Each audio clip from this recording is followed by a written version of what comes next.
Ναι, αναμαλιάρικο τραγούδι. Ωραίο, αναμαλιάρικο, ωραίο, σεξουλιάρικο, έτσι. Ένα επί ένα κάνει 2 και ένα 3. Τώρα το μακρύτερο θα πάρει η κυρία. Το έπαιζε παρθένα, το μουνί της ήταν λάκκος. Τόσο μεγάλη τρύπα δεν την καλύπτει ούτε βράχος. Αφού το θέλεις έτσι θα στο πω αλγευρικά.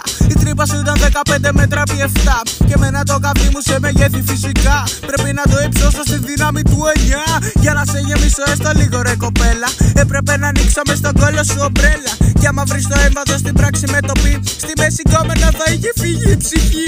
Σε μόνο 17 πως τα έχεις καταφέρει. Η τρύπα σου είναι ανοιχτή λες και έχεις χώσει χέρι. Δεν λέω 2 δάχτυλα για χαβαλέ στον κόλλο. Λέω παλάμε ολόκληρη, στον κόλλο βάλτο όλο. Είσαι καριόλα, καριόλα πολύ.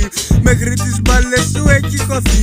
Μέσα στον κόλλο όλο το καβλί σου έχει ανοιχτεί και σ' αρέσει πολύ. Είσαι καριόλα, καριόλα πολύ. Μέχρι τις μπάλες σου έχει χωθεί.